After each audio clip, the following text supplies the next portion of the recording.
tal, señores? ¿Cómo están? Buenos días. ¿Me están escuchando bien? ¿Qué tal? ¿Qué tal? Buenos días con todos. Vamos a empezar la clase del día de hoy. Les voy a compartir ahora la diapositiva y vamos a empezar la clase de hoy. A ver, el día de hoy tenemos que trabajar nuevamente el tema de historia del Perú. Vamos a ver la época de la reconstrucción nacional, el periodo de la República Aristocrática y finalmente lo que se denomina el oncenio, es decir, el gobierno de Augusto B. Leguía. Vamos a ver entonces cronológicamente la parte final del siglo XIX y la parte inicial, las 3 primeras décadas del siglo XX. Esta etapa es una etapa que, según los especialistas, los que han estudiado este periodo, es la etapa en la cual se marca el inicio de lo que viene a ser el Perú moderno, el Perú contemporáneo. Es decir, en este momento es donde se generan algunos de los grandes procesos que van a caracterizar la historia del Perú hasta la actualidad.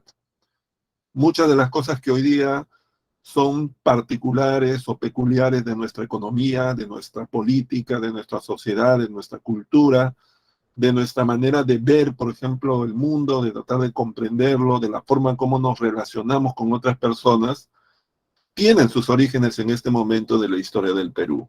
De alguna manera es una etapa fundacional, no intencionada, como lo había sido, por ejemplo, la época del inicio de la República posterior a la independencia, donde hay la intención de crear una sociedad, eh, digamos, que incluya a la mayor parte de los peruanos, que apueste por un sistema de gobierno republicano, y que de alguna manera permita ejercer soberanía de forma libre, sin la tutela de lo que había sido pues el Imperio Español.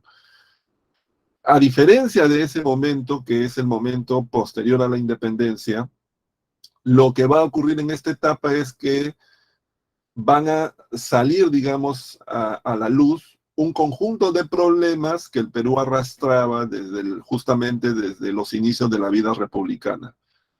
Muchos de esos problemas no se han resuelto, incluso hasta el día de hoy. Eh, es cierto que ya no son, digamos, problemas que se viven en las mismas dimensiones de dramatismo que en aquella época, pero no son problemas que se han revertido totalmente y que hayan redundado en el beneficio de las personas que habitamos este complejo país que justamente es el Perú. Pero bueno, vamos a ver ahora, esto era básicamente una introducción para que ustedes puedan ver justamente que estamos en una etapa fundacional de la historia del Perú. Pero entremos ahora en detalle para que puedan ver justamente los procesos que marcan este periodo. Allí tienen ustedes el título, Reconstrucción Nacional, República Aristocrática y Oncenio de Leguía. Vamos a la primera, al primer, perdón, de los temas, que es justamente el del segundo militarismo. El segundo militarismo es un periodo que abarca el año 1883 hasta el año 1895. Es decir, es la etapa inmediatamente posterior a la culminación de la guerra con Chile.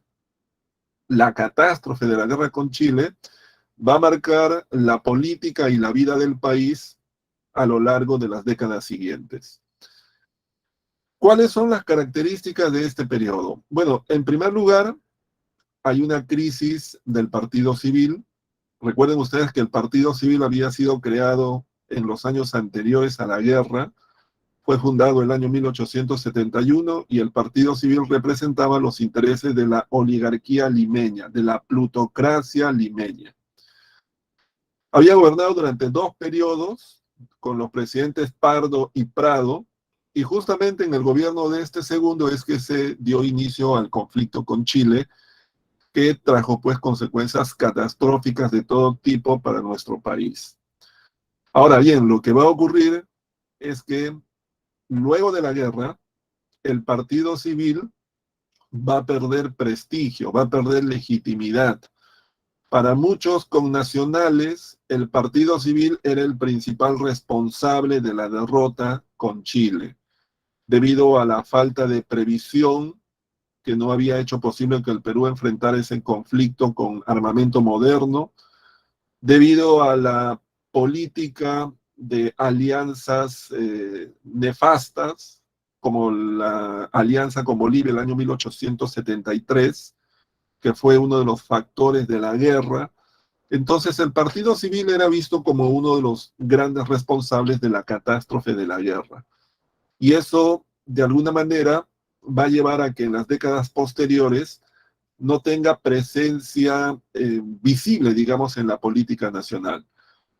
Eso no significa que vaya a estar excluido de la política. Lo cierto es que el Partido Civil va a seguir formando parte de los grupos de poder y va a estar involucrado en varios de los gobiernos de este momento.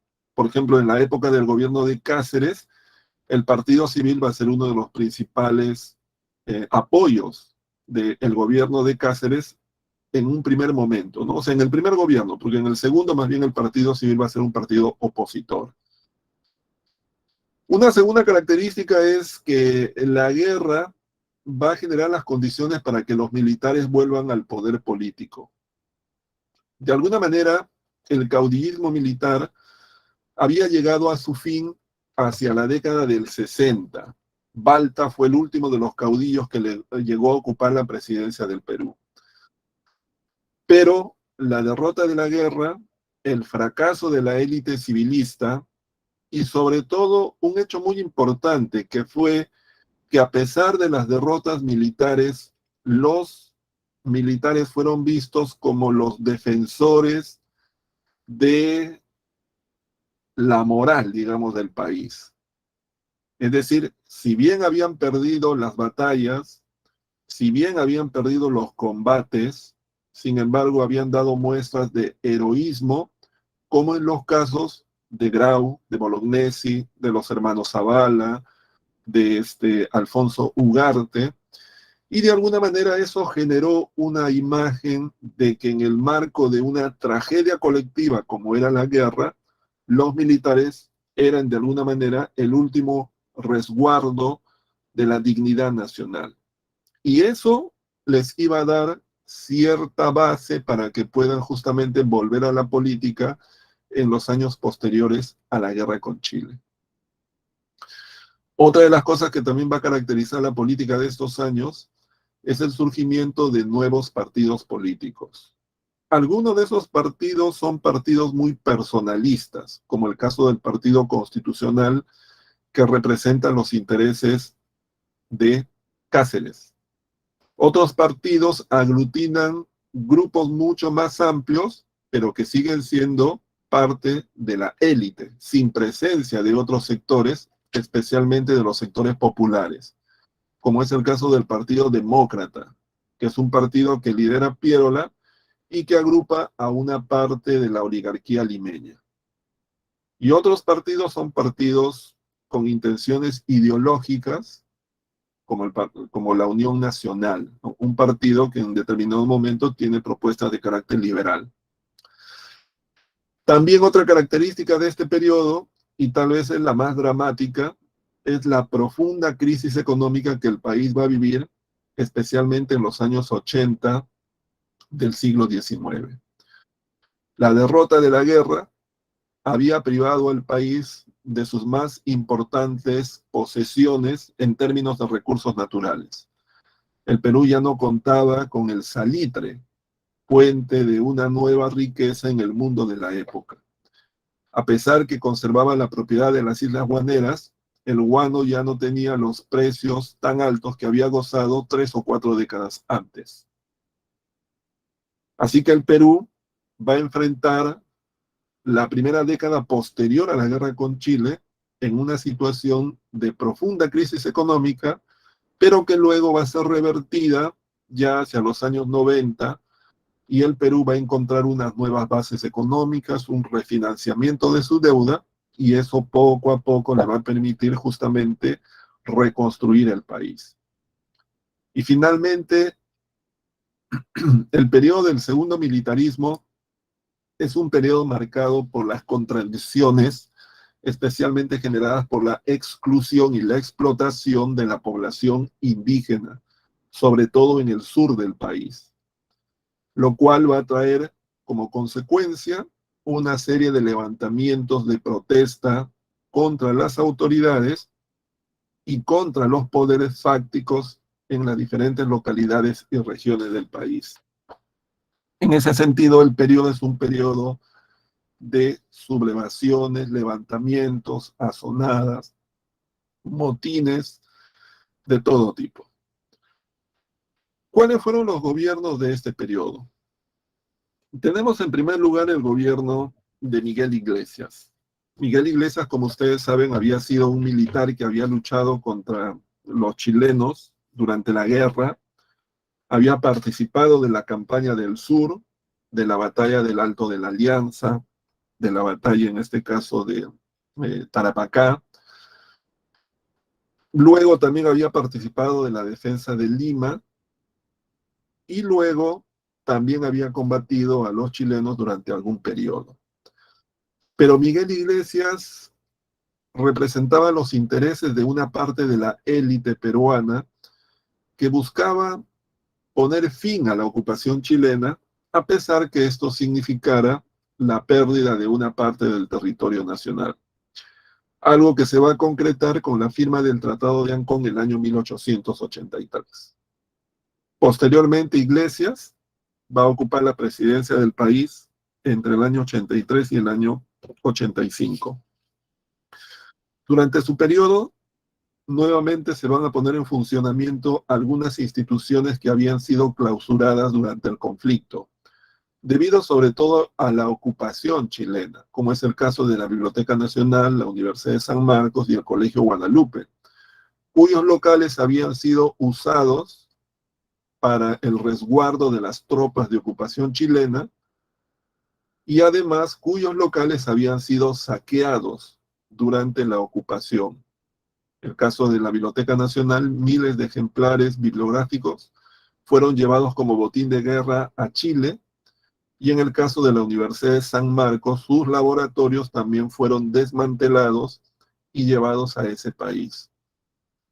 Así que cuando Iglesias llega al poder, una de las primeras decisiones que toma es tratar de que esas instituciones vuelvan a funcionar. Se reaperturan los años académicos, se abren las instalaciones de la biblioteca para la lectura y el estudio de los estudiantes y los intelectuales de la época. Es decir, se trata de que la vida del país vuelva a la normalidad. En ese sentido, en la biblioteca va a tener un rol muy importante Ricardo Palma, especialmente para poder eh, reconstruir de alguna manera el fondo bibliográfico de la biblioteca. Durante este periodo, también se produce un levantamiento en la zona de Huaraz, protagonizada por el alcalde de Indios, Pedro Pablo de Atusparias, quien va a liderar un movimiento contra la restauración de la contribución personal de indígenas. También en este periodo se va a producir la inmolación del estudiante de medicina Daniel Alcides Carrión, quien se va a inocular el virus de la verruga para poder hacer un seguimiento del desarrollo de la enfermedad y de esa manera contribuir a la búsqueda de una cura. La verruga en esos momentos es una enfermedad mortal que afecta sobre todo a los trabajadores que laboran en la construcción del ferrocarril central, un ferrocarril que debe unir Lima con Huancayo. Especialmente en la zona de La Oroya, hay una enfermedad conocida como la verruga que diezma las cuadrillas de trabajadores en ese momento. Ahora bien, el sacrificio de Daniel Alcides Carrión hay que entenderlo, y eso es creo muy importante, hay que entenderlo como un hecho que ocurre en un momento en el cual el país está a la búsqueda de acciones heroicas que demuestren que el Perú, a pesar de la situación trágica y crítica que vive, puede dar muestras de valor, de entrega, de sacrificio. Esa es la razón por la cual el acto de Carrión tiene tanta importancia y va a cobrar una especie de imagen heroica que con el tiempo lo va a llevar a convertirse justamente en un símbolo de la medicina nacional, el mártir de la medicina peruana, Daniel Alcides Carrión. Pero repito, hay que entender que las dimensiones que va a tener ese acontecimiento tienen que ver sobre todo con el momento en el cual se produce. Un momento en el cual la sociedad está tratando de buscar hechos heroicos que de alguna manera permitan elevar la autoestima colectiva en una situación de crisis y tragedia colectiva. En 1885 se produce un levantamiento de Cáceres, al cual en realidad Iglesias, si bien hace un primer intento por oponerse, finalmente decide abandonar el poder. Se encarga entonces a Antonio Arenas la organización de un proceso electoral en el cual justamente Andrés Avelino Cáceres, como candidato del Partido Constitucional, partido recientemente constituido, logra ganar esas elecciones. Y de alguna manera esa situación permite que Cáceres tome el poder el año 1886. El gobierno de Cáceres, una vez que se da inicio, tiene un gran problema que enfrentar, que es justamente el problema de la crisis económica. El Perú en ese momento es un país que ya no cuenta con los recursos naturales que habían generado tanta demanda del mercado internacional y además tiene una inmensa deuda externa que hace imposible que pueda acceder a nuevos créditos en el mercado internacional. Es en ese contexto que Cáceres busca una solución que se va a pensar, se va a negociar, se va a tratar de que el Parlamento la apruebe a lo largo de varios años. Solución que finalmente se va a plasmar en la firma el año 1889 del contrato Grace. El contrato Grace era un contrato entre el Estado peruano y el comerciante norteamericano Miguel Grace, quien en esos momentos es representante de todos aquellos financieros y banqueros europeos, especialmente ingleses, que tienen los bonos de la inmensa deuda externa peruana. El contrato Grace establece puntualmente lo siguiente. Grace se compromete a asumir el total de la deuda externa peruana. En segundo lugar, el Estado peruano le va a dar una serie de concesiones a Grace e indirectamente son concesiones que van a llegar obviamente a los tenedores o propietarios de los bonos de la deuda externa peruana. De esa manera, para el Perú hay una situación favorable. ¿Por qué? Porque al ya no tener deuda externa el Perú, ahora el Perú puede acceder a nuevos créditos en el mercado internacional. Es decir, va a ingresar capital fresco que va a permitir reactivar la economía nacional. Ese es, digamos, el sentido exacto del contrato Grace. Ahora, el contrato Grace obviamente va a ser polémico. La oposición en el Parlamento al gobierno de Cáceres, incluso varios miembros del Partido Civil que en un primer momento habían apoyado a Cáceres para llegar al poder, van a ser críticos a las concesiones que se establecen en el contrato Grace. Las concesiones que se dan en favor de Grace son, como ustedes pueden ver en la diapositiva, la entrega de la administración de los ferrocarriles construidos en la época de Balta. Es decir, los ferrocarriles que articulan la sierra con la costa son entregados para que los tenedores de bonos de la deuda externa, a través de la llamada Peruvian Corporation administren esos ferrocarriles. Es decir, cobren los, eh, digamos, impuestos por el uso del ferrocarril. También se le entrega 3 millones de toneladas de guano, 2 millones de hectáreas en la región de la Amazonía, los derechos de libre navegación en el lago Titicaca y un pago de 80.000 libras esterlinas durante 33 años, anuales, durante 33 años. Son concesiones que desde algún punto de vista pueden ser vistas como excesivas, como una práctica entreguista al capital extranjero. Pero uno yo creo que siempre tiene que analizar las cosas de manera objetiva, tratar de entender el contexto, tratar de entender por qué se toman esas decisiones.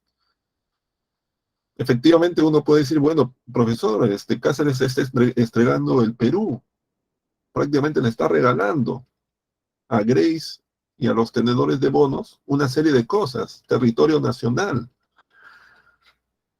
Bueno, desde algún punto de vista las cosas pueden ser vistas así, pero hay que entender el contexto.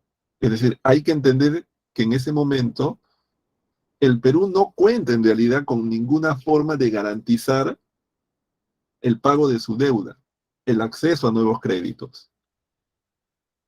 Esto es como que alguien pide un préstamo a un banco y el banco, cuando hace el análisis de la persona que está solicitando el préstamo, el banco descubre que esa persona no tiene propiedades. Tenía una casa, pero ya la perdió. Tenía un automóvil, pero ya lo vendió. Y aparte tiene una deuda con otros bancos. Entonces la pregunta es, ¿el banco hoy día qué es lo que haría? Simplemente no le presta a esa persona, ¿sí o no? En todo caso, lo que tiene que hacer esa persona para que el banco le preste es tal vez pedir el aval de algún familiar que ponga en una hipoteca la casa de ese familiar. Es decir, la persona que pide el préstamo tiene que generar condiciones que atraigan al banco para que el banco le preste. Entonces, más o menos esa situación es la que ocurre. El Perú está desesperado porque su situación económica no tiene salida, no tiene con qué garantizar préstamos. Entonces, las concesiones que va a dar, que en otras situaciones efectivamente podrían ser menores, sin embargo, en este caso tienen que ser de esa dimensión porque no hay manera de que el Perú pueda acceder a créditos. La banca, en el pasado y ahora, actúa pues obviamente para ganar. Los bancos no están para hacer favores o practicar la caridad. Además, y ahí va la segunda cuestión, muchas de esas concesiones finalmente no beneficiaron a los tenedores de bonos. Por ejemplo, los ferrocarriles en realidad no tenían gran tráfico comercial. No eran ferrocarriles que transportaban permanentemente mercancías, transportaban materias primas, transportaban personas, como inicialmente se había pensado. Eran ferrocarriles que en realidad muchas veces bajaban materias primas y luego subían vacíos, así que generaban pérdidas. Segundo, las hectáreas entregadas en la Amazonía nunca fueron ocupadas. Por una razón, estamos a fines del siglo XIX. La Amazonía en ese momento es una zona inhóspita, es una zona que no se conoce, es una zona que no tiene valor en ese momento. Es como hoy día que a alguien le entreguen la propiedad de 30 millones de hectáreas en la Luna. Es decir, ¿cómo lo explotas? ¿Cómo llegas a la Luna? La Luna está muy lejos. O sea, más caro va a salir llegar a la Luna y además no sabes si en la Luna hay algo que merezca la pena o tenga valor. Estoy exagerando un poco, pero lo que quiero decir es que la Amazonía en esa época no tiene valor, como hoy día sabemos que sí lo tiene, porque las cosas han cambiado. La historia nos demuestra eso, que todo cambia. Hace 150 años el cobre valía poco realmente. Hoy día el cobre vale mucho, porque de cobre se hace casi todo lo que tenemos en la vida. Entonces todo cambia. Igual el tema de la libre navegación por el Titicaca. El Titicaca es un lugar en el cual hay navegación, pero es una navegación esporádica. No es que sea pues el Mar Negro, no es que sea el Mediterráneo, no es que sea el Mar Báltico, donde diariamente pasan pues centenares de barcos transportando mercancías, pasajeros, y por lo tanto se pueden cobrar derechos de flete, impuestos a las mercancías que llegan a los puertos. Aquí no ocurre eso. Un barco al día, en el mejor de los casos. Entonces, en realidad, estas concesiones que se dieron a la Casa Grace, de alguna manera no fueron tan generosas como se podía pensar. Tanto así que la Casa Grace posteriormente renunció a algunos de estos derechos y quiso más bien compensaciones económicas, a las cuales el Estado se negó. Pero bueno, esa es otra historia. Lo que sí es cierto es que el contrato Grace de alguna manera acentuó la dependencia de la economía peruana al capital inglés. Pero por otro lado fue positivo porque efectivamente llegaron nuevas inversiones que permitieron la reactivación de la economía nacional. De la época de Cáceres también data el retiro de la circulación del billete fiscal, es decir, el papel moneda y la introducción del dinero metálico, el sol de plata, para que tenga mayor aceptación y la economía pueda tener un mayor movimiento. De esta época también data la creación de las juntas departamentales para mejorar la recaudación fiscal. Igualmente se inicia la explotación del petróleo. Llega al Perú la London Pacific para explotar los yacimientos de La Brea y Pariñas. Se firma el Tratado García Herrera con el Ecuador. Y gradualmente se está dando inicio a la explotación de algunas minas. Se están desarrollando una serie de haciendas en la costa norte dedicadas al cultivo de la caña de azúcar y a la exportación del azúcar al mercado internacional. Y también es la época en la cual aparece la prédica de Manuel González Prada. Manuel González Prada se convierte en un crítico al régimen de Cáceres, en un crítico a la participación de los militares en la política, realiza una serie de denuncias contra lo que él denomina los grandes males del Perú, que es el caudillismo, que es el civilismo. Señala pues que son los grandes responsables de la derrota durante la guerra con Chile y que no tienen ninguna legitimidad para haber vuelto a tomar las riendas del país. Denuncia también la exclusión de las grandes mayorías indígenas del país, plantea la necesidad de fomentar la educación como un mecanismo que pueda sacar al Perú del atraso. Manuel González Prada es famoso por sus grandes obras, Horas de Luchas, Páginas Libres, y por el famoso discurso en el Politeama, proclamado el año 1888, durante una representación teatral en el Teatro del Politeama, a la cual asistía el presidente Andrés Avelino Cáceres. Ese es más o menos el contexto del gobierno de Andrés Avelino Cáceres. El año 1890 se convocan elecciones y las elecciones las vuelve a ganar el Partido Constitucional, es decir, el partido de Cáceres, con el candidato Remigio Morales Bermúdez. Durante el gobierno de Remigio Morales Bermúdez se establece la ley del habeas corpus que permite la protección de los individuos contra detenciones arbitrarias. También es la época en la cual se termina la construcción del ferrocarril central. Se dan las primeras tensiones diplomáticas con Chile debido a que el Perú exige la realización del plebiscito de Tacna y Arica, pues ya habían pasado los 10 años. Chile se niega, argumentando que el Perú no tiene en esos momentos los recursos financieros para poder hacer frente a la indemnización que debe pagar en caso ganara el plebiscito, lo cual en realidad es un pretexto utilizado por Chile para dilatar la realización del plebiscito.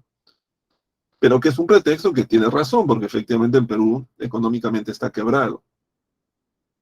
Pero lo que Chile quiere es ganar tiempo para poder llevar a cabo una política de hostigamiento y de agresión a la población peruana, tanto en Tacna como en Arica. Una política que consiste en destruir los negocios de propiedad peruana, prohibir la circulación de periódicos peruanos en esas ciudades, evitar que los niños asistan a las escuelas, evitar que las familias asistan a las iglesias. Es decir, es una política de hostigamiento permanente que se conoce como el intento de chilenización de Tacna y Arica. Algo que, como sabemos, va a dar inicio a una resistencia del pueblo de Tacna que va a durar varias décadas. A pesar de este hostigamiento permanente, Tacna se va a mantener fiel al recuerdo y a la pertenencia al Perú hasta su retorno del año 1929. Esto que les acabo de contar es muy importante que ustedes lo tengan presente, para que se pueda entender después la firma del Tratado del año 29 en la época de Leguía, que también muchas veces se dice, ¿por qué Leguía entregó Arica? ¿Por qué el Perú no, resistió, recuperó? Claro, miren, en la enseñanza de la historia también hay populismo, demagogia, ¿no? Es decir, muchas veces cuando se enseña la historia, se dicen cosas un poco para ganarse pues el apoyo, el cariño del que está escuchando, en este caso del estudiante, ¿no? Entonces, hay veces uno cuando enseña pues dice cosas para que el estudiante diga, ah, sí, pues, ¿no? Sí, ¿por qué no hicimos esto, no? Pero la historia a veces tiene cosas que no son de nuestro agrado y que hay que decirlas efectivamente, porque la idea es tratar de entender lo más cercano a la verdad qué es lo que ocurrió, lo cual no significa que uno tenga la verdad, porque uno también se puede equivocar o puede estar interpretando de una manera sesgada las cosas. Pero en todo caso hay que hacer el intento de ser objetivos. Entonces, cuando uno, por ejemplo, analiza el tratado del año 29 entre Perú y Chile, que establece que Arica se queda con Chile y que Tacna vuelve al Perú, muchas veces se dice, ¿por qué el Perú entregó Arica, no? Pero la pregunta es, en 1929, ¿podíamos hacer algo diferente para mantener Arica? No, militarmente el Perú seguía por debajo de Chile, pero sobre todo hay un hecho que se olvida. Tacna llevaba prácticamente 50 años bajo poder chileno y la población de Tacna estaba siendo hostigada, atacada. La pregunta es, ¿hasta cuándo íbamos a permitir que Tacna viviera esa situación? ¿Y hasta cuándo Tacna iba a soportar esa situación sin quebrarse? Es decir, es como que Tacna hubiese estado secuestrada, ¿no? Es como que Tacna hubiese estado secuestrada, como si fuera un hijo secuestrado. El padre había permitido que ese hijo estuviera secuestrado durante 50 años y no tenía manera de liberar a ese hijo secuestrado. La única manera era ceder a las presiones de Chile, que eran, en realidad Chile quería quedarse con Tacna y con Arica. Se negoció y se obtuvo la devolución de Tacna y la cesión de Arica. Ese fue el costo, digamos. Pero era al menos lograr la libertad de una población que durante casi 50 años se había mantenido fiel a la patria. La otra solución era seguir prolongando eso, 10, 15, 20 años más. Es decir, seguir prolongando el sufrimiento de Tacna. Con la posibilidad de que Tacna en algún momento se quebrara, como popularmente se puede decir, y que finalmente Chile pues, hace el plebiscito y la posición pro-chilena gana en Tacna. Porque así también ocurre, o sea, la gente tiene que ver también por su bienestar. No le exijamos heroísmo extremo a las personas. Ya Tacna había mostrado heroísmo durante 50 años, la población de Tacna, resistiendo el hostigamiento. Entonces, en ese sentido, la salida de Leguía el año 29 para firmar el Tratado de Lima, creo que fue acertada. hay que verla en ese marco. Uno desde el presente puede juzgar diferente las cosas, ¿no? ¿Por qué no se hizo eso? ¿Por qué no se hizo lo otro? Esto es como cuando uno hay veces tratan de entender decisiones que se tomaron antes por otras personas, por nuestros padres, por nuestros abuelos, y no entiende los contextos en los cuales se tomaron esas decisiones. Muchas veces es fácil juzgar desde el presente o desde otras condiciones. Pero bueno, volvamos a este momento. En el gobierno de Morales Bermúdez se dan las primeras tensiones diplomáticas con Chile por la negativa chilena a la realización del plebiscito establecido en el Tratado de Ancón. Bueno, Morales Bermúdez muere poco antes de terminar su mandato. Lo va a suceder el general Borgoño, también miembro del Partido Constitucional. Se van a convocar elecciones y las elecciones las va a ganar Cáceres. Fueron unas elecciones poco transparentes, unas elecciones en las cuales se favoreció el triunfo de Cáceres, razón por la cual desde un primer momento este segundo gobierno de Cáceres va a ser cuestionado. Va a ser un gobierno breve, va a durar solamente 7 meses, entre el 94 y el 95. Es un gobierno que va a tener como opositores a antiguos colaboradores. El Partido Civil lo había apoyado en su primer gobierno, ahora se convierte en un opositor. El diario El Comercio lo había apoyado en su primer gobierno, ahora es un opositor. Así que esos 7 meses del gobierno de Cáceres son meses en los cuales tiene que enfrentar permanentemente en la oposición. Y la oposición finalmente se va a aglutinar en torno al liderazgo de Nicolás de Piérola, quien finalmente lo va a derrotar en los meses iniciales del año 1895, cuando ingresa a Lima dirigiendo unas montoneras, una especie de guerrilla urbana, que generan 2 días de luchas en las calles de Lima, dejando aproximadamente 2.000 muertos. Luego de lo cual, Cáceres tiene que refugiarse en un barco en el Callao y Piérola toma el poder. Se organizan elecciones, se forma una plataforma política que se conoce como la Coalición Nacional, que plantea la candidatura de Piérola y que está integrada por el Partido Civil, el Partido Demócrata de Piérola y otros partidos políticos de la época. Y Piérola llega al poder de esa manera en lo que va a ser su gobierno de 1895 a 1899, que ya no forma parte del segundo militarismo, porque Piérola no es un militar, forma parte del llamado o de la llamada época de la reconstrucción nacional. O sea, la reconstrucción nacional tiene 2 momentos, el segundo militarismo y el gobierno de Piérola. Con la llegada de Piérola al poder, Piérola tiene la oportunidad de reivindicarse de lo que había sido su primer gobierno. Recordemos que el primer gobierno de Piérola fue un gobierno en el marco de la guerra con Chile. A Piérola se le atribuía muchas de las decisiones erradas que justamente llevaron a la catástrofe de la guerra con Chile. Así que la vida política le había dado a Piérola la oportunidad de reivindicarse en un nuevo gobierno. ¿Qué es lo que va a ocurrir durante el gobierno de Piérola? Por ejemplo, se va a crear la Sociedad Anónima de Recaudación de Impuestos para tratar de mejorar el cobro de los impuestos en el territorio nacional, que es en esta época una de las grandes preocupaciones, ¿no? El Estado peruano no tiene recursos permanentes. Los impuestos se convierten en una fuente de ingresos, pero al Estado le es difícil cobrarlos porque hay mucha evasión y porque además no tiene presencia en el territorio nacional. Ya en la época de Cáceres, por ejemplo, cuando se crearon las juntas departamentales, el objetivo era justamente mejorar la recaudación. Entonces, lo que se hace en la época de Piérola es crear otra institución.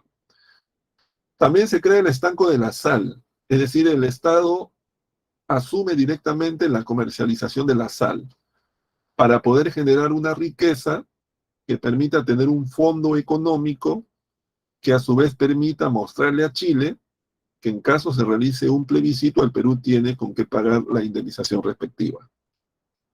Se crea el Ministerio de Fomento, que se va a encargar, por un lado, de toda la política de desarrollo de la infraestructura del país, construcción de caminos, carreteras, ferrocarriles, Y por otro lado, se va a encargar de generar condiciones de bienestar a la población, es decir, sobre todo, lo que hoy día serían las funciones del Ministerio de Salud. Llevar a cabo, por ejemplo, campañas de erradicación de algunas plagas, identificar, por ejemplo, focos infecciosos, administrar los hospitales, los hospicios, los orfanatorios. Es decir, el Ministerio de Fomento en esa época cumple funciones que hoy día las cumple el Ministerio de Energía y Minas, el Ministerio de Salud y algún otro ministerio que ahorita se me escapa de la memoria, ¿no? Otra cosa que ocurre es el establecimiento de la libra peruana de oro. El Perú adopta el patrón monetario del oro y eso le da vigor a la moneda peruana, que en esos momentos equivale a la libra esterlina, que es la moneda más importante en el mundo. Se da una gran reactivación de la economía. Por ejemplo, se inicia la explotación del caucho en la Amazonía. Debido a la revolución industrial hay una gran demanda de caucho. El caucho es la resina de un árbol amazónico, pero se emplea para ese trabajo población nativa que es obligada, esclavizada para laborar en esas actividades. A través de una serie de acciones de captura de indios, como se pueden ver en la foto, son llevados a las áreas de explotación del caucho, lo cual va a generar pues una situación de genocidio que va a ser desatendida totalmente por el gobierno. Pero el boom de la economía también se da debido a que aumenta la exportación de azúcar peruana al mercado internacional. Esto como consecuencia de la guerra entre España y Estados Unidos a fines del siglo XIX. Una guerra que tiene por motivo la posesión de Cuba, lo cual a su vez genera que la exportación de azúcar cubana disminuya y eso deje un margen para la participación de otros productores, como es el caso del Perú. Entonces, por diversas razones, especialmente de carácter internacional, el Perú comienza a tener un crecimiento económico en ese momento. Y eso va a generar que el Perú, el gobierno de Piérola, por ejemplo, realice algunas construcciones como la Avenida Colmena, el Paseo Colón, la Avenida Brasil, y a su vez también lleguen algunos de los primeros grandes avances del mundo moderno, como por ejemplo los primeros automóviles, cinematógrafos, teléfonos, entre otras cosas. Pero dos de las grandes reformas que se van a dar en la época de Piérola son, en primer lugar, la reforma militar. La reforma militar tiene por objetivo volver al ejército peruano un ejército moderno, un ejército profesional, donde los oficiales, sobre todo, estén preparados para la ciencia de la guerra. En ese sentido, se van a hacer tres cosas. La primera, perdón, se va a hacer algo que a su vez va a tener tres consecuencias. Se va a firmar un convenio con el gobierno francés para que una misión militar francesa llegue al Perú e implemente una reforma militar. Es así entonces que va a llegar el teniente coronel Clement, quien va a tomar tres decisiones. La primera es la creación de la Escuela Militar de Chorrillos para la formación de los oficiales del ejército peruano, quienes tienen que estudiar en ese momento 3 años para recién poder graduarse de alférez y dar inicio a una carrera a través de varios grados para los cuales tienen que ir cumpliendo determinados requisitos, pasar diversas pruebas, y eso les va a permitir ascender en el escalafón militar y poder llegar, si las condiciones lo favorecen, al grado de general. En segundo lugar, se establece el servicio militar obligatorio para todos los varones mayores de 18 años. Y en tercer lugar, se crea el Código de Justicia Militar, que permite regular las actividades militares en el marco de la justicia. Estas reformas van a ser muy importantes porque van a modernizar el ejército peruano, que hasta ese momento era básicamente un ejército amateur. es decir, un ejército informal. Y la otra gran reforma que se va a hacer en la época de Piérola es la reforma electoral. Hasta ese momento, hasta el año 1895,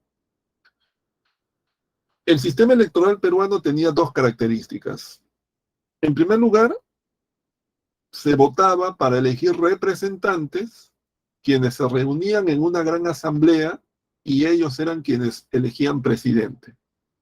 Es decir, eran votaciones indirectas, como lo son, por ejemplo, en la actualidad en los Estados Unidos, donde no se vota para elegir presidente, se vota para elegir representantes al colegio electoral, el cual elige al presidente de los Estados Unidos.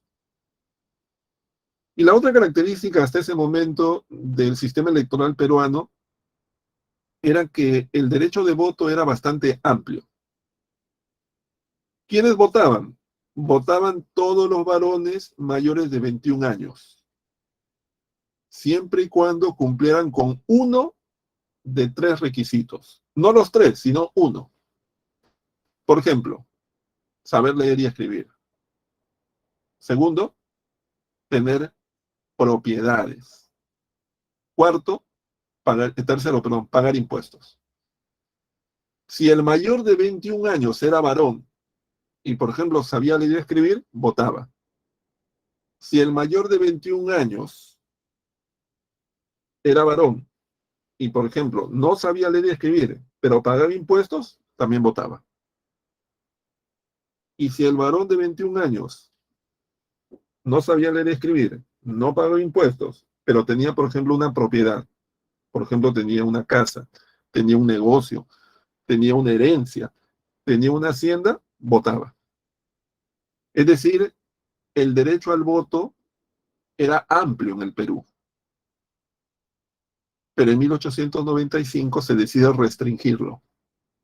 Se establece que solamente pueden votar los varones mayores de 21 años que sepan leer y escribir. Con lo cual la cantidad de votantes disminuyó. En realidad los que ahora podían votar generalmente eran los hombres mayores de 21 años, casi siempre que vivían en la ciudad y casi siempre que pertenecían a la élite o a ciertos sectores educados de la sociedad. Es decir, la reforma del año 95 excluía a las grandes mayorías del país, porque no votaban los analfabetos y por lo tanto no votaban la mayoría de la población indígena y la mayoría de los sectores populares, así no fueran indígenas. Porque en general solamente el 5% de la población sabía leer y escribir. Pero además se estableció que el voto fuera directo, es decir, directamente se elegía presidente. Esa fue la gran reforma electoral de Piérola, pero que tuvo el poderoso efecto de restringir la política a una pequeña élite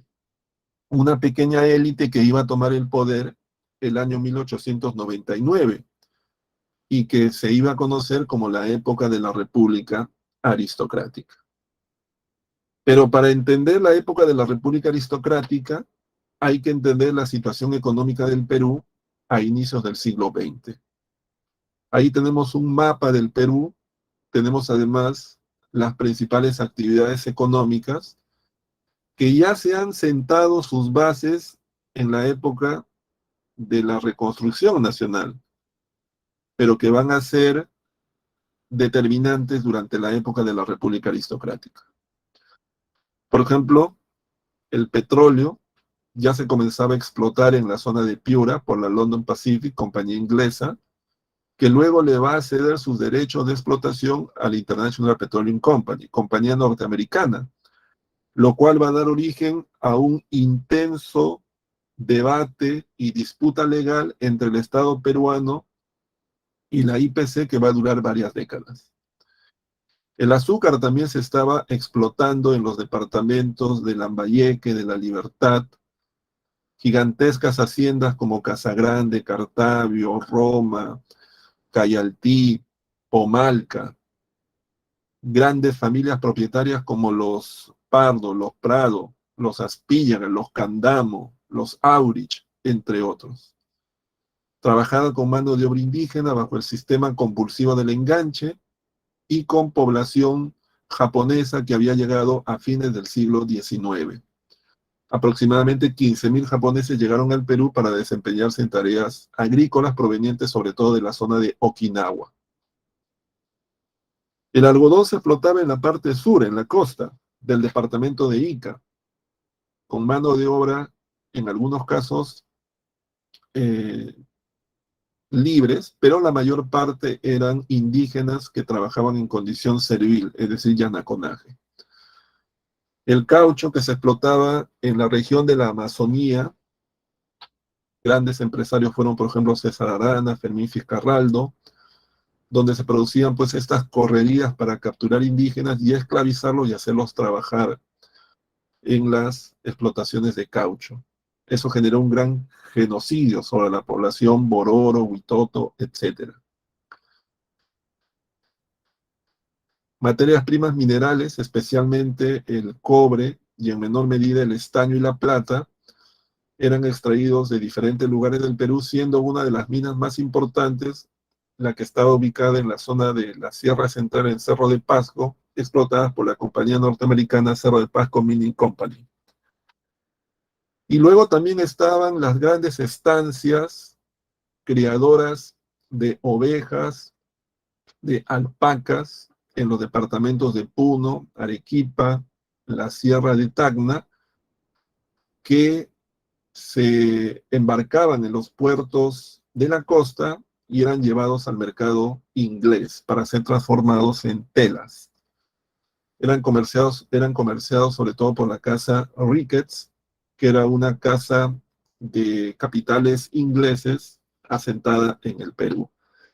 Entonces, lo que podemos ver en toda esta situación es que la economía peruana estaba basada fundamentalmente en la explotación de una diversidad de materias primas orientadas al mercado internacional, que en esos momentos tienen gran demanda en el mercado internacional.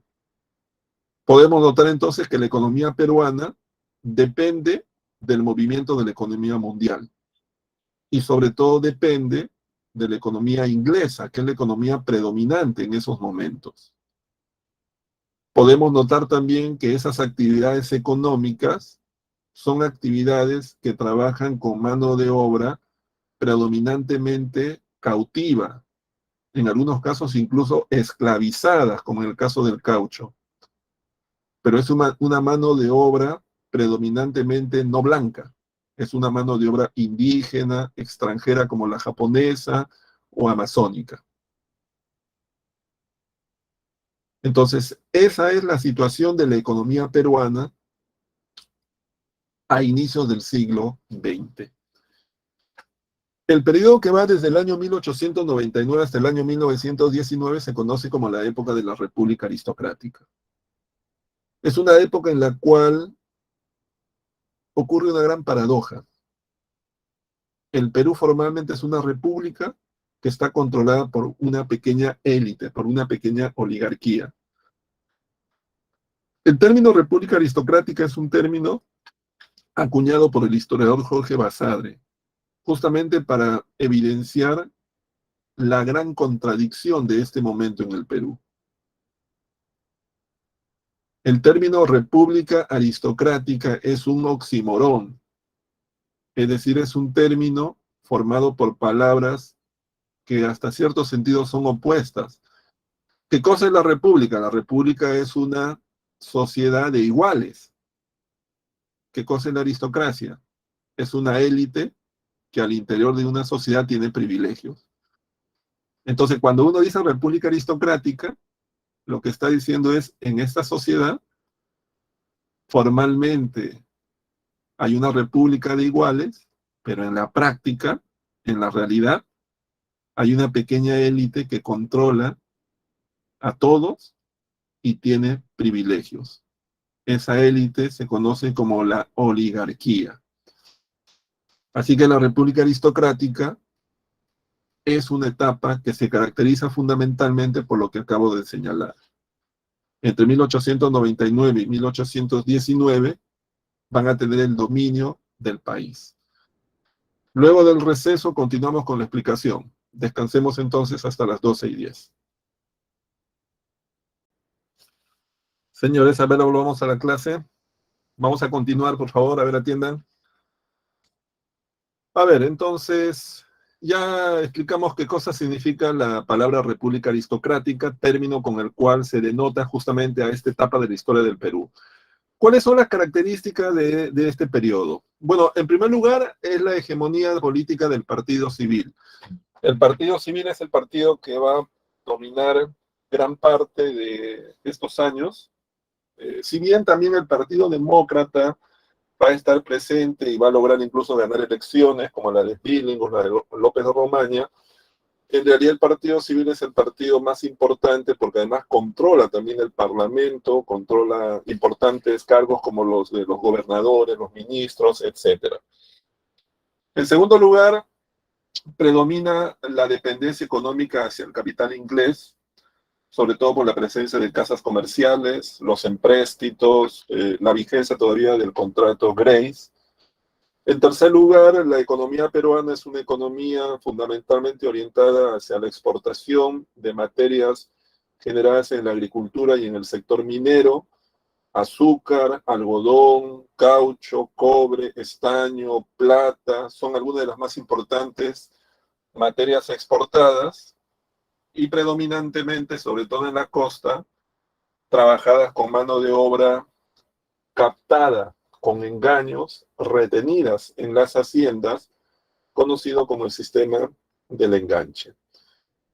La oligarquía y el gamonalismo son los grandes sectores que dominan, o son en todo caso los pequeños sectores que dominan a gran parte de la población peruana. La oligarquía es la clase propietaria asentada en Lima, que tiene la propiedad de las haciendas de la costa norte, tiene el control de los bancos, el comercio, mientras que los gamoneros vienen a ser los propietarios de las haciendas de la Sierra Central, especialmente en los departamentos de Cusco, Puno, Arequipa, Huancavelica, Ayacucho. Sin embargo, hay diferencias, porque la oligarquía sobre todo tiene una cultura y un estilo de vida que trata de imitar a la sociedad europea, especialmente inglesa. Se visten de manera muy elegante, como pueden verlos ahí en la caricatura, educan a sus hijos en colegios exclusivos, muchos de ellos viajan permanentemente a Europa. En cambio, los gamonales son una clase dominante que generalmente no está instruida, su estilo de vida es muy similar a la de sus propios trabajadores, viven en las haciendas, en casas o viviendas bastante modestas, muchas veces también hablan quechua, hablan castellano. Entonces son dos clases dominantes, pero que culturalmente y cuya forma de vida es diferente.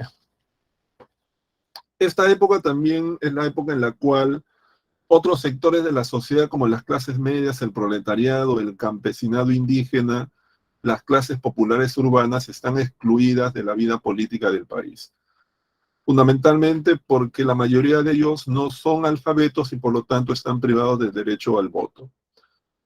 Pero también en esta etapa van a surgir los primeros movimientos de reivindicación de los sectores de trabajadores en las ciudades, especialmente aquellos que trabajan en las fábricas, los obreros, en la época en la cual se va a luchar por el reconocimiento de la jornada de las 8 horas de trabajo. ¿Cuáles son los gobiernos de esta época? Tenemos el caso del gobierno de Eduardo López de Romaña, candidato del Partido Demócrata que va a ser electo en el año 1899. Durante su gobierno se promulga un nuevo código de minería, un nuevo código de comercio y el código de aguas que era tan reclamado para el manejo del agua en las haciendas de la costa norte, un recurso estratégico que permite el desarrollo de las diversas actividades económicas en esa zona. De igual manera, se va a iniciar la política colonizadora de la Amazonía con la creación del departamento de San Martín en el año 1902. Se van a dar algunos problemas fronterizos con Bolivia, que van a llevar a la firma del Tratado Osma-Villazón en el año 1902. Se va a implantar la libra peruana del oro, entre otras cosas. En 1903 El proceso electoral va a dar como ganador al candidato del Partido Civil, el señor Manuel Candamo, que en esos momentos era alcalde de Lima. El gobierno de Candamo va a ser un gobierno breve, porque Candamo va a morir durante el ejercicio del cargo. Candamo, durante su breve gobierno, va a construir el tranvía Lima a Chorrillos. Tranvía que partía de lo que hoy día viene a ser la Plaza San Martín, en una época en la cual la Plaza San Martín todavía no existe, y se dirigía hasta el distrito de Chorrillos. Y luego está pues la ley de los ferrocarriles, que en este caso va a lograr que parte de los derechos que habían sido entregados en la época del contrato Grace retornen al ejercicio del Estado peruano. Bueno, muere Candamo en mayo del año 1904, se van a convocar a nuevas elecciones y en esas elecciones va a ser electo el hijo del fundador del Partido Civil, el señor José Pardo y Barreda, quien se convierte en presidente de la República.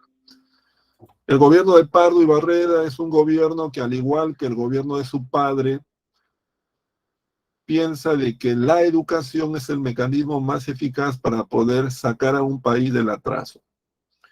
En ese sentido, va a impulsar la educación a través de diversas medidas, como el establecimiento de la educación primaria gratuita para todos los varones entre los 6 y los 12 años, la creación de la Escuela Normal de Varones, la ley del ingreso que permite que las mujeres estudien en las universidades, la creación de las escuelas nocturnas para los trabajadores de las fábricas, son algunas de las medidas que se van a tomar en este campo. Igualmente, en este momento es cuando surge el primer gremio de trabajadores obreros, que es el de los panaderos Estrella del Perú. Igualmente, se va a crear la Compañía Peruana de Vapores, se van a adquirir los barcos Grau y Bolognesi, se va a crear la Caja de Depósitos y Consignaciones, que es en este caso una nueva forma de tratar de captar mayores ingresos. La Caja de Depósitos y Consignaciones es el antecedente más próximo de lo que en el futuro va a ser el Banco de la Nación. Y durante este gobierno Pardo, perdón, está surgiendo en el ambiente limeño una figura clave que va a ser Augusto B. Leguía. Augusto B. Leguía era un hombre que había tenido éxito en los negocios, especialmente en el comercio. Augusto B. Leguía de joven había peleado durante la guerra con Chile, había participado de la defensa de Lima en la batalla de San Juan y Miraflores. Luego había incursionado en los negocios, había llegado a ser gerente de la British Sugar Company, y en ese sentido se había convertido en un hombre reconocido por su pericia en el manejo de las finanzas públicas y privadas. Ese prestigio es lo que lo va a convertir en el candidato natural del Partido Civil para las elecciones del año 1908. Y efectivamente va a ganar ese proceso electoral. Ya en el gobierno, en la época de Leguía, van a ocurrir varias cosas. Se va a dar el primer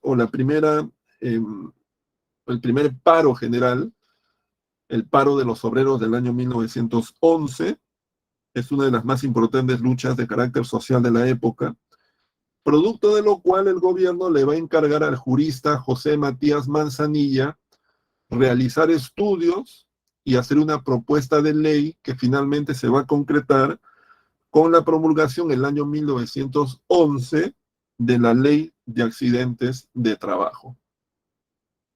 También durante esta época se va a crear la Asociación Proindígena para la Defensa de los Derechos de los Indígenas en el país. Pero aquí van a ocurrir tres cosas importantes en el ámbito internacional.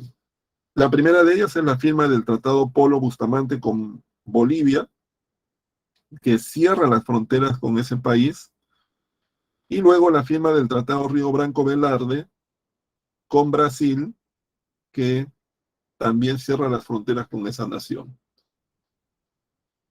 Ahora bien, va a ocurrir un tercer acontecimiento en el plano internacional, que es el llamado Incidente de la Pedrera.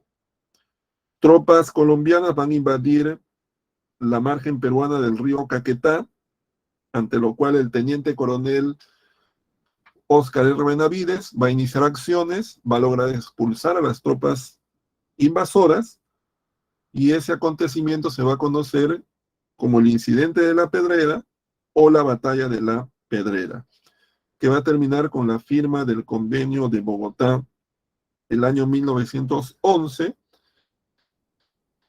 Pero lo importante de ese acontecimiento, que es un acontecimiento menor en realidad en términos diplomáticos, pero que sin embargo va a hacer conocida la figura de Benavides, quien más adelante va a tener una importante participación política. En 1912 la campaña electoral es una campaña muy intensa. Es una campaña en la cual el Partido Demócrata tiene como candidato al señor Billinghurst y el Partido Civil tiene como candidato al señor Antero Aspíllala. Es una campaña electoral con una gran cantidad de mítines, de proclamas, de ofrecimientos. Muchos ofrecimientos son desmedidos, son las primeras muestras de lo que hoy día se denomina el populismo, es decir, ofrecimientos que encandilan y enamoran a la población, pero que los políticos saben que no van a poder cumplir. En esa época, por ejemplo, se ofrece una disminución ostensible del precio de la harina, lo cual va a permitir, según la creencia popular, fabricar un pan mucho más grande. Por eso que también Billinghurst es conocido como pan grande. Bueno, Billinghurst logra ganar las elecciones, pero no logra tener mayoría en el Parlamento.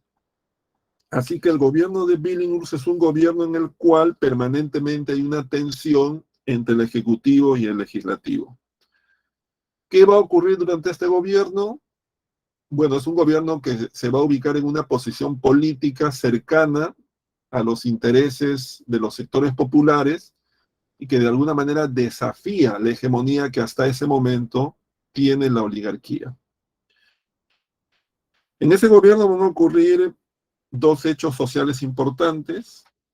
Se va a dar, por ejemplo, el primer reglamento general de huelgas el año 1913, que se aplica a los trabajadores portuarios y que reconoce la jornada de las 8 horas, pero solo para los trabajadores portuarios, es decir, para aquellos que laboran en el muelle y en la dársena del Callao.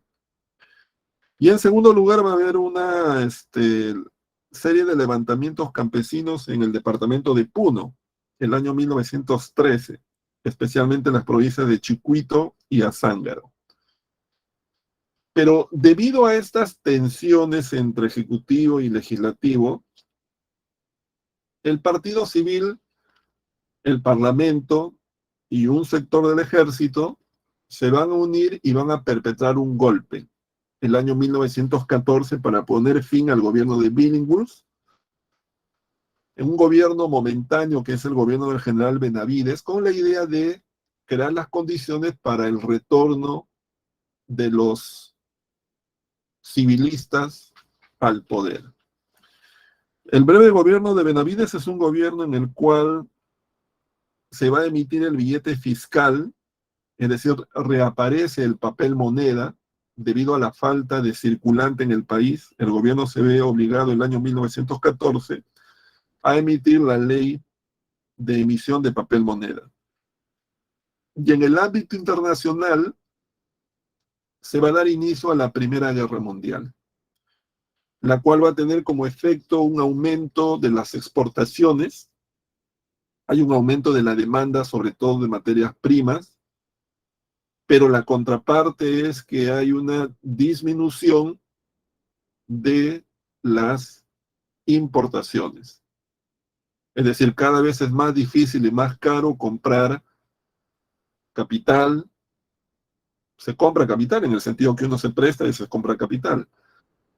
Comprar sobre todo mercancías de alto valor, como por ejemplo maquinaria, o contratar servicios especializados como técnicos. Debido a las necesidades de la guerra, son cosas escasas en esos momentos en el mundo.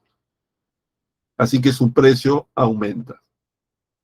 Bueno, pero es en ese contexto que finalmente se da en 1915 las elecciones que traen como ganador nuevamente a José Pardo y Barreda.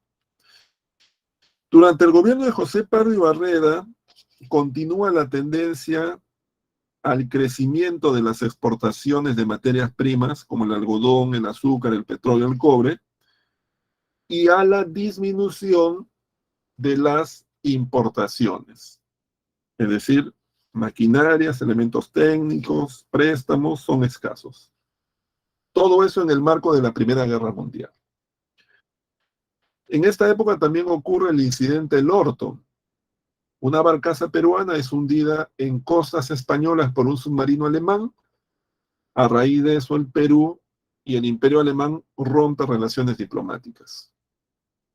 Igualmente, se va a dar una nueva huelga general en Lima el año 1919, que va a llevar al gobierno a la promulgación de la ley de las 8 horas de jornada laboral, ahora sí para todos los trabajadores en el país. De igual manera se va a reglamentar el trabajo de las mujeres, de los menores de edad. En 1915 se va a producir la promulgación de la ley de libertad de culto, que por un lado mantiene que la religión católica es la religión oficial, pero se permite la práctica libre de otras confesiones religiosas. Igualmente en esta época se produce la ruptura de relaciones diplomáticas con Chile debido a la negativa de Chile de realizar el plebiscito y a la abierta política de chilenización de los territorios ocupados. Y en este momento también se da el conflicto de La Brea y Pariñas por la disputa de los derechos de explotación de los yacimientos petroleros entre el Estado peruano y la International Petroleum Company. El asunto se va a llevar hasta los tribunales internacionales de La Haya, el año 1918, el cual va a emitir una solución favorable a la IPC, algo que el gobierno peruano va a rechazar.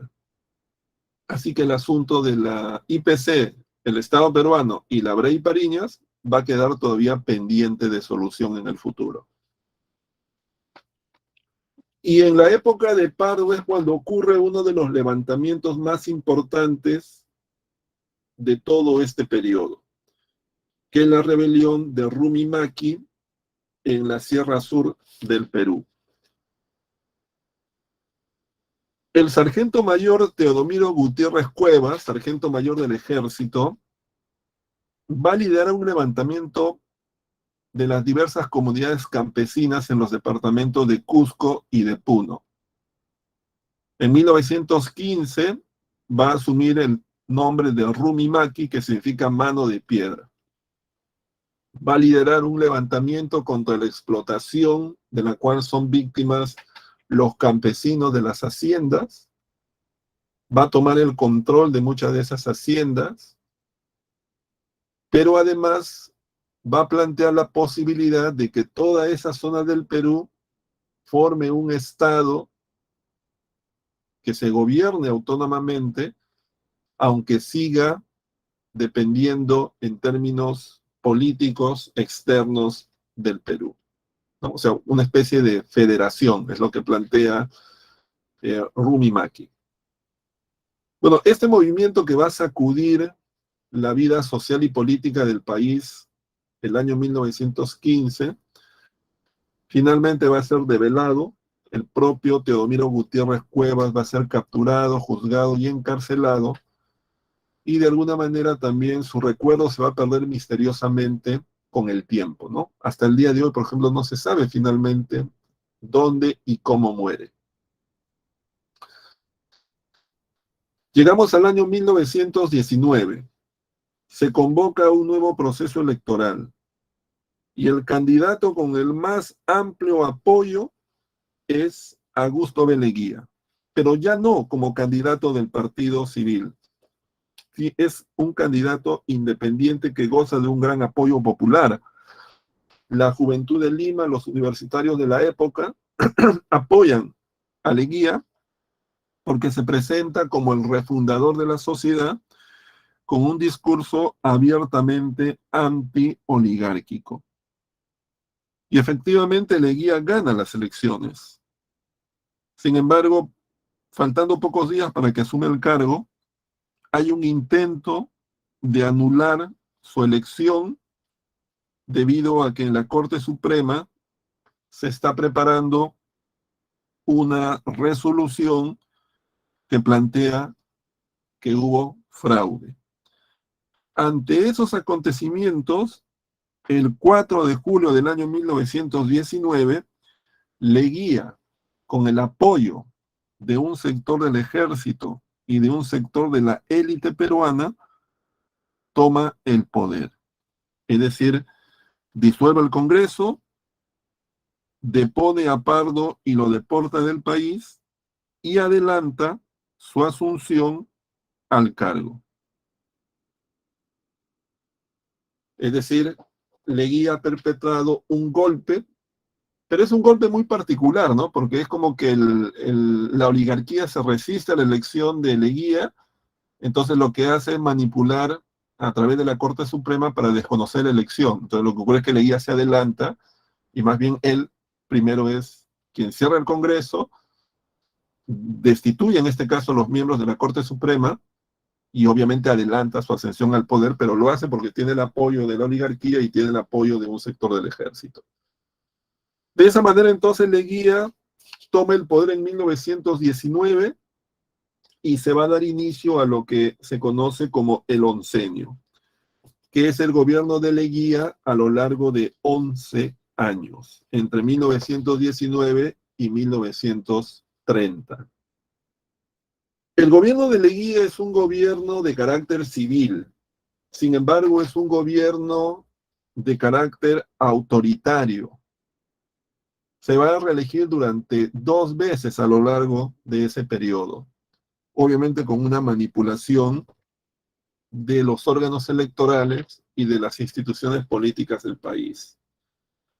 Sin embargo, su gobierno es un gobierno en el cual se va a dar una modernización de la economía, de la infraestructura del país, y es una época en la cual se va a dejar atrás la influencia del capital inglés y se va a asentar en el Perú la presencia del capital norteamericano.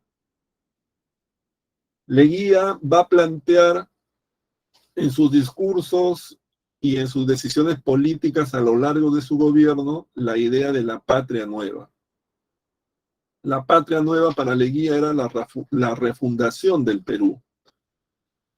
Es decir, tratar de cumplir con el sueño de una sociedad justa, de una sociedad próspera, a través de un Estado eficiente y a través de la incorporación de nuevos sectores a la vida política del país, especialmente la clase media. Lo cual a su vez significaba un aumento en la capacidad y el tamaño del Estado y además la exclusión de la oligarquía de la vida política del país. Entonces, la patria nueva de alguna manera era un intento de expulsar a la oligarquía que había dominado el país durante la época de la República Aristocrática y llevar a cabo un gobierno mucho más atento a las demandas de los grandes sectores del Perú. Al menos como intención, como idea, ese era el propósito del gobierno de Leguía. ¿Cuáles son las características de la época del oncenio? En primer lugar, como ya he señalado, va a haber un desplazamiento total del capital inglés. Es decir, es una época marcada por una serie de préstamos que provienen del capital norteamericano. Entre 1922 y 1928 el Perú va a obtener diversos créditos de la banca norteamericana, lo cual obviamente va a colocar en una posición menor las inversiones inglesas en el país, al igual que la llegada de una serie de casas comerciales, empresas, etcétera. En segundo lugar, su gobierno es un gobierno en el cual se va a desarrollar una persecución al partido civil, al partido que había dominado durante los 20 años anteriores. Muchos de sus miembros van a ser deportados, pero sobre todo, por ejemplo, se va a eliminar la influencia del partido civil en la Universidad de San Marcos. San Marcos hasta ese momento era pues una institución educativa con preeminencia de la oligarquía. Los profesores de San Marcos, los estudiantes de San Marcos en aquella época eran fundamentalmente los miembros de las grandes familias de la oligarquía peruana, los Pardo, los Prado, los Aspira, los Candamo, los de la Puente, los de la Piedra. Eran quienes enseñaban y estudiaban en San Marcos. Entonces lo que va a hacer Leguía es comenzar a expulsar, sobre todo, a los profesores de tendencia civilista. Pero eso se va a dar, o sea, esta persecución, he puesto el ejemplo de San Marcos, pero esta persecución se va a dar en todo plano, ¿no? En los ministerios, en el Congreso, en la sociedad, en todo lugar. Otra característica del oncenio es el desarrollo de un régimen con un discurso populista, es decir, con una serie de ofrecimientos orientados hacia los sectores de trabajadores. Es decir, el ofrecimiento, por ejemplo, de la disminución de los precios de los productos de primera necesidad, el ofrecimiento, por ejemplo, de menos horas de trabajo, pero muchas de esas cosas no se van a llegar a cumplir.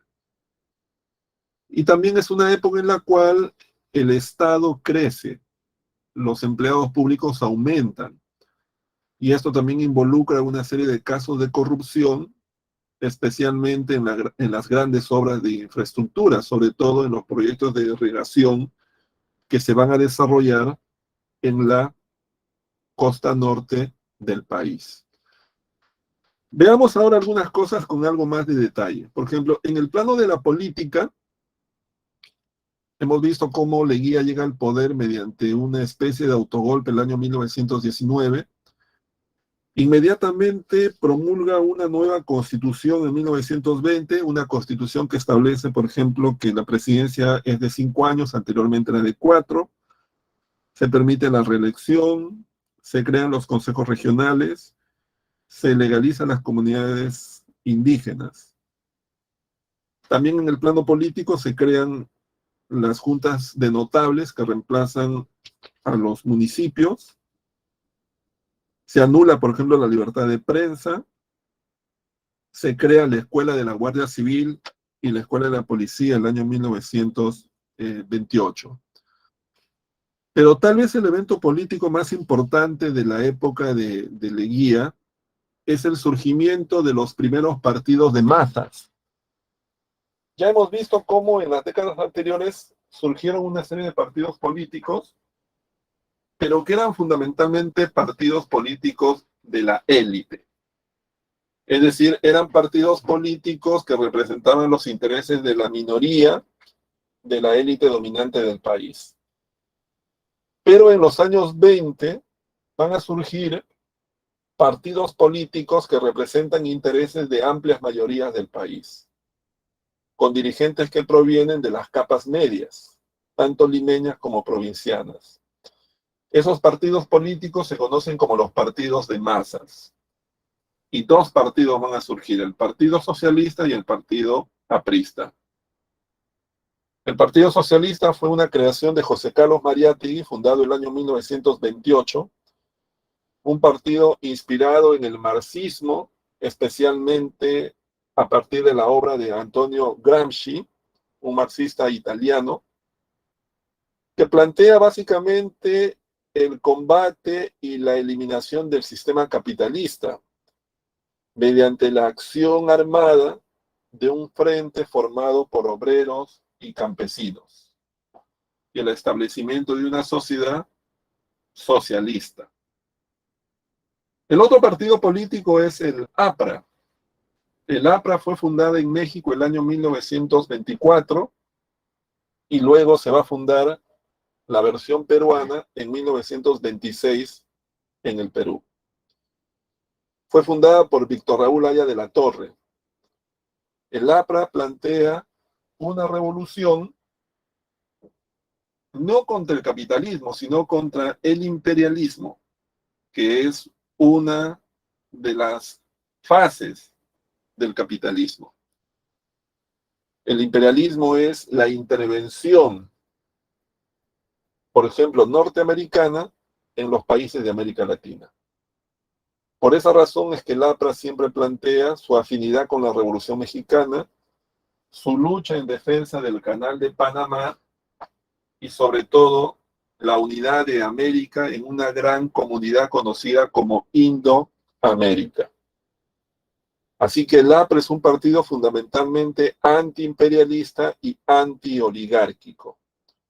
Plantea reformas como la reforma agraria, la reforma económica mediante la nacionalización de las empresas, y es un partido cuya clase dirigente está formado sobre todo por intelectuales y políticos que provienen de las clases medias del país. El gran libro escrito por Víctor Raúl de la Torre es El antiimperialismo y el APRA. En cambio, José Carlos Mariátegui va a escribir varios libros, como La escena peruana, Los 7 ensayos de interpretación de la realidad peruana, y además va a ser el editor de una revista muy famosa conocida como la revista Amauta. Entonces, tanto el Partido Socialista como el Partido Aprista son los dos partidos de masa que surgen durante la época del oncenio. Surgen además en el marco de la persecución de Leguía y en crítica abierta hacia el gobierno de Leguía. En el plano económico, es una época donde, como ya he señalado, hay presencia del capital norteamericano en el Perú. Entre 1922 y 1928, el gobierno norteamericano va a entregar varios créditos al gobierno peruano, recursos económicos que van a ser muy importantes, sobre todo para la modernización de la capital y de otras ciudades del país, así como una serie de otras obras públicas.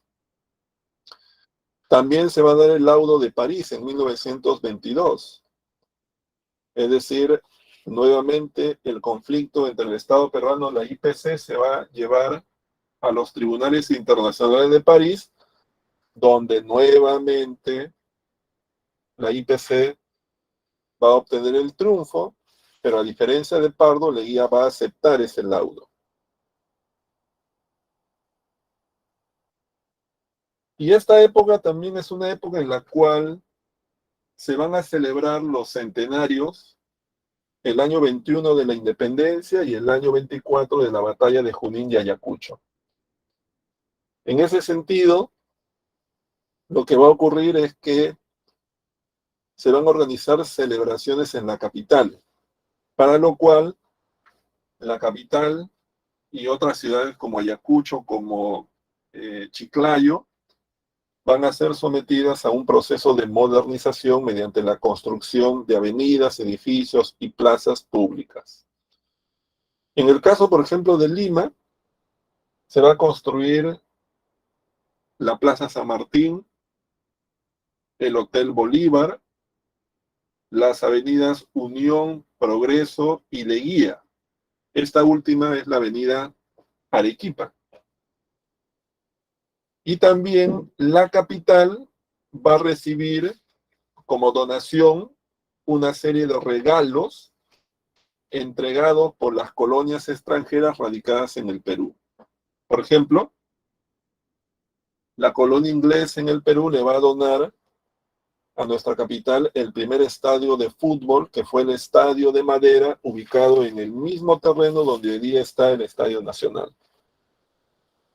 La colonia árabe le va a donar el Arco Morisco, que hoy día se encuentra en el Parque de la Amistad en Surco.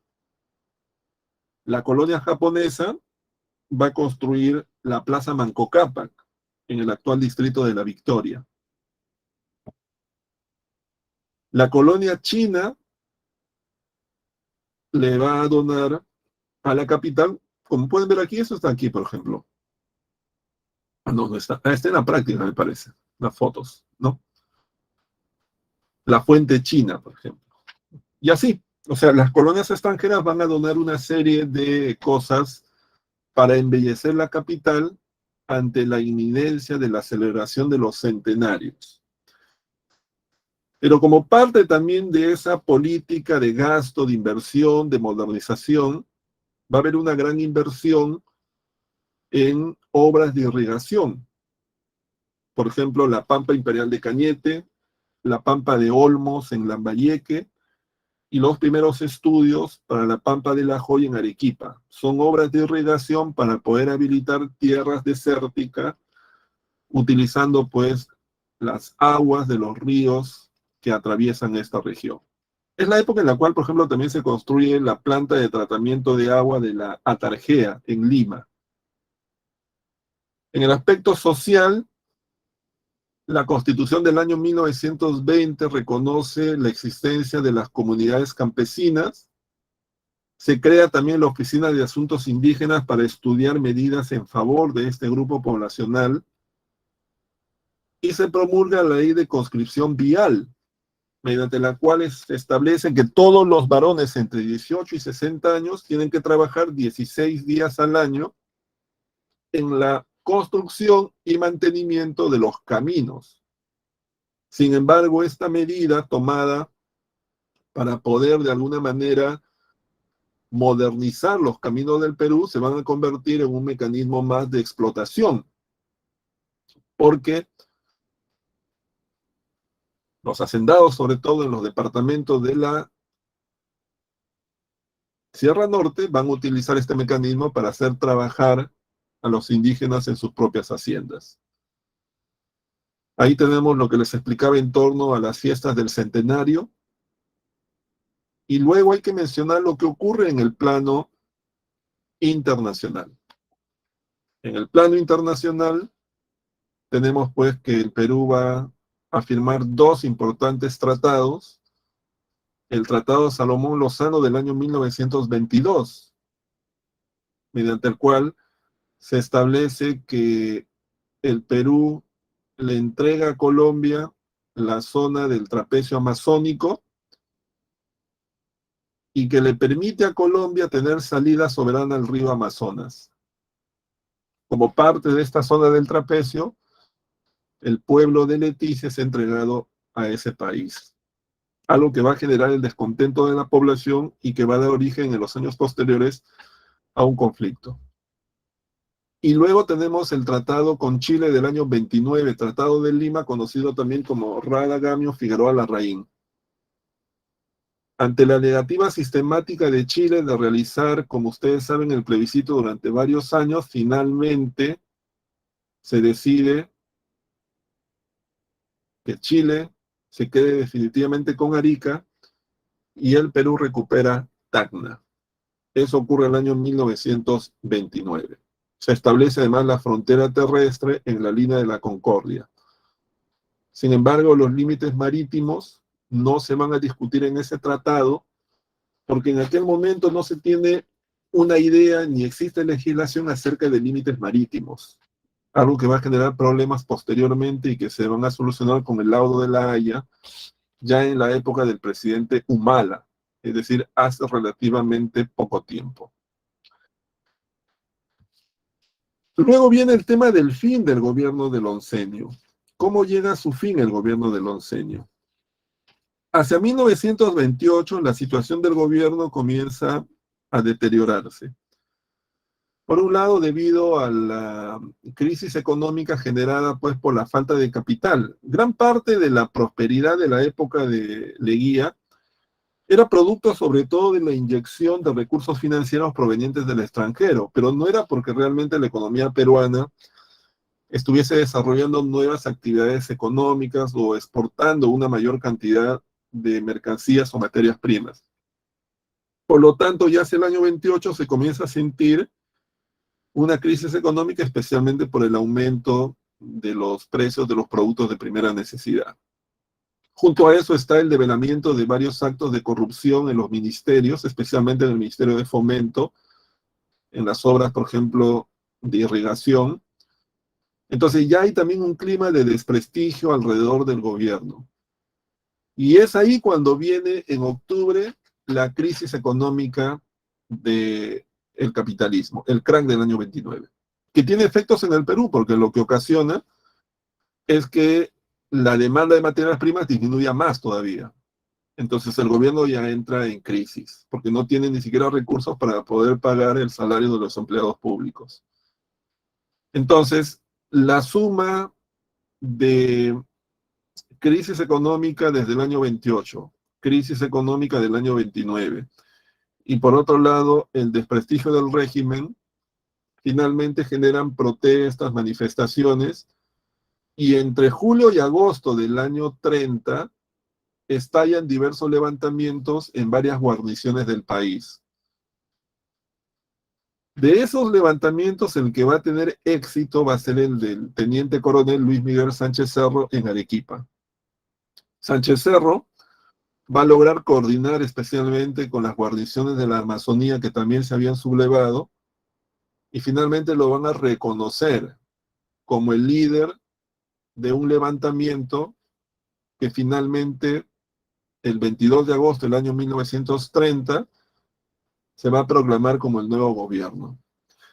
Casi simultáneamente Leguía había decidido dejar el poder.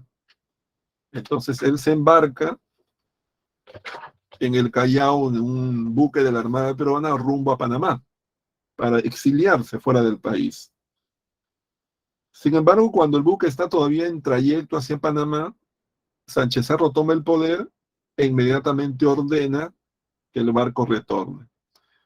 Entonces Leguía retorna, es apresado, poco tiempo después cae enfermo y un año después aproximadamente muere en el Hospital Naval en el Callao. Este hospital que está justo en la Avenida Venezuela, luego de la Universidad de San Marcos. En ese local muere Leguía poco más de un año después de haber dejado el poder. De esa manera entonces llega a su fin la vida de uno de los más importantes líderes políticos del país, de manera un poco triste, por decirlo de alguna forma. Incluso cuando el gobierno de Leguía cae, hay saqueos que se organizan en Lima contra las propiedades, contra la casa del expresidente. ¿No? Se cuenta incluso que las ropas íntimas, digamos, de las hijas de Leguía son dispersadas por las calles de Lima en una especie de acto furioso de la población contra un gobierno en esos momentos ya desprestigiado, ¿no? Leguía había pasado del apoyo popular el año 19 al desprestigio total el año 30. Bueno, de esa manera llegamos entonces a la parte final de la explicación, así que les voy a dar unos minutos para que resuelvan la práctica y luego volvemos con el solucionario respectivo.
A ver, señores, vamos a ver entonces la solución a las preguntas de esta semana. Tenemos entonces una primera pregunta acerca de la época de la reconstrucción nacional. Tenemos ahí una serie de acontecimientos y nos piden que establezcamos la cronología correcta. No, efectivamente, la respuesta es la letra B de Bebe. Tenemos ahí, pues, por ejemplo, el levantamiento de Atusparias, luego viene el tema, digamos, de la firma del contrato Grace en la época de Cáceres, primer gobierno. Luego viene la negativa chilena de regresar el plebiscito en la época de Remigio Morales Bermúdez. Y finalmente tenemos la rebelión de Huanta, ¿no? Bueno, la pregunta número 2. La pregunta número 2 es una pregunta en la cual hay que relacionar acontecimientos de gobiernos de la época de la República Aristocrática con algunos hechos o obras que ocurren pues durante sus administraciones. Efectivamente, la respuesta es la letra A. Por ejemplo, tenemos ahí, mencionemos, ¿no? A ver, vamos a empezar a ver.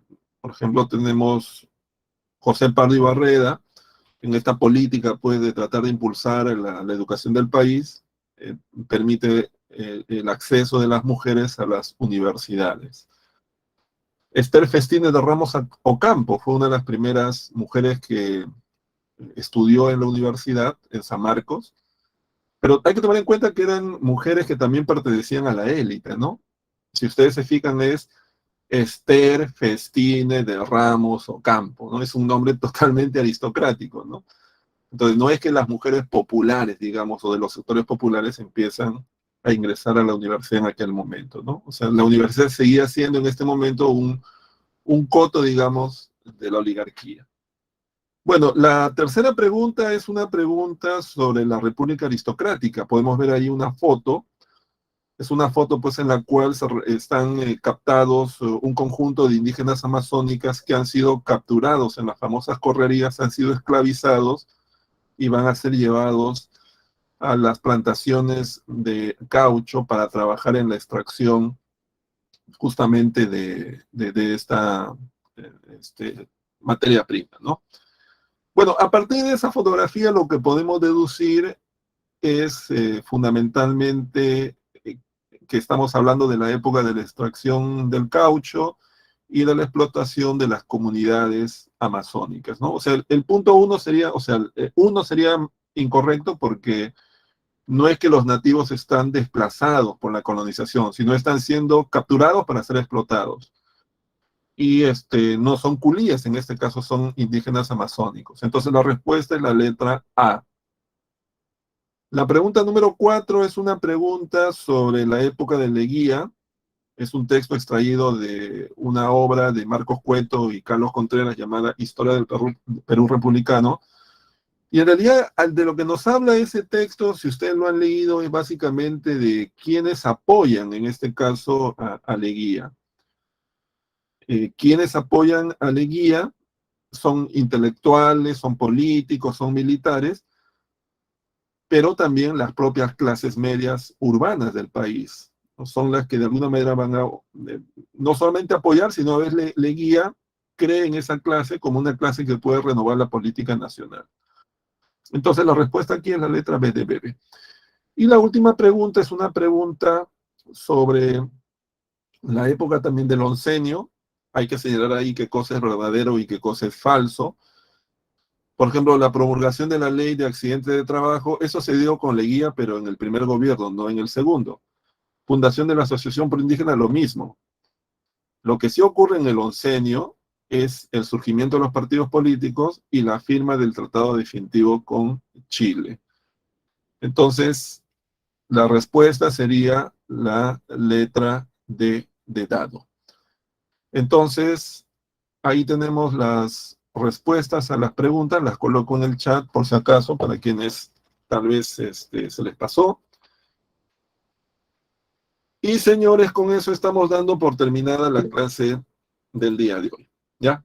Nos vemos la próxima semana. Cuiden, estudien, repasen. Hasta luego. Gracias, gracias. Hasta luego.